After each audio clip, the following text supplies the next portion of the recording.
I'm about to make a fix of a significant size.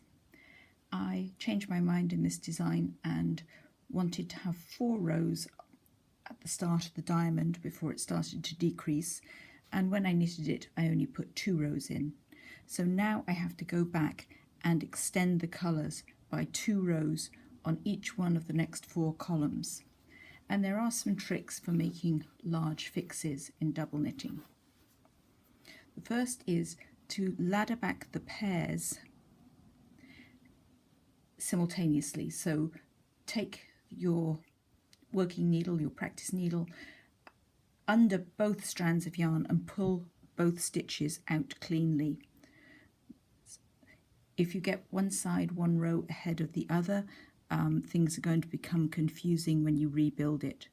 If you've got any fluff sticking in there, then tease the yarns apart and just keep working back. And if you lose count, 1, 2, 3, so this should have an orange partner with it. So there, so that's 4 rows ripped back, and I'm going to continue taking them back, one on each side, until I release that last blue stitch. This is the point where my rebuild begins. Now I know I need 2 more rows of orange here, so I have to look to the side where the orange is connected and bring it through that stitch. And the same for the next piece of orange, making sure I'm getting them in the right order. And on this design, this is actually going to put this at the same level as the orange next door. Then I've got to make sure I take all the blue stitches in sequence, and I happen to know, because I've read my pattern, that I need 7 blue stitches, and I've identified the 7 blue strands of yarn. So just making sure I get them in the correct order, I hook those up. Now you might not be terribly satisfied with your rebuild straight away, but really it's not complete till you've done the other side. And can you see this piece peeping through here? That will get sorted out when we do the other side. So here are my 2 blue stitches. That's as far as I laddered back. And sometimes it's hard to see the first stitch, especially if it's sticking through to the other side, so make sure you don't miss it. And you see it's the one directly above in the next row. So you're always checking to see how it connects to the side. So I've got my 4 blue ones, and then I might as well just check to see that I can find all 7 of the orange ones. So now it's just a matter of hooking those up, making sure I use the available yarn. I've rebuilt that column.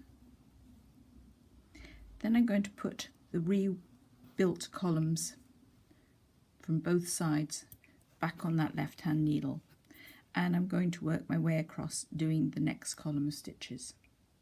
Another way to check that you've laddered them back equally is the final pair that we need to undo was orange at the front and blue at the back. So I've removed that last contrasting pair on both sides, so that does confirm that I've laddered them equally.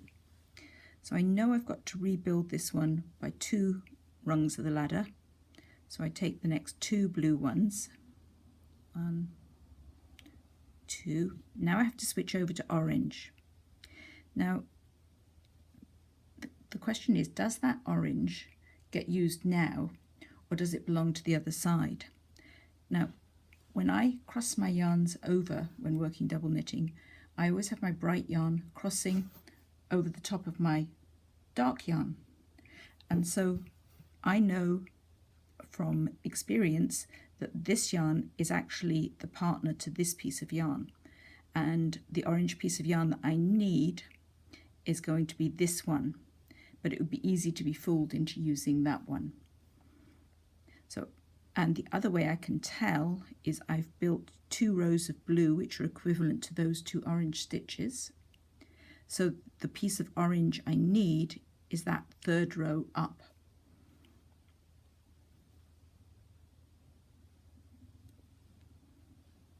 That side's rebuilt. I'm going to turn it over again. So this is where we stopped unpicking. You have to be careful if that carried on unraveling whilst you weren't looking. And there are my 2 additional rows of orange. And now I should be able to find 5 rows of blue, and I can slide my needle up there and make sure I've got all of them so I don't get them muddled up. It would be easy to take this one and omit this one. So look to the sides to see how the yarns are attached, to double check that you're not twisting anything.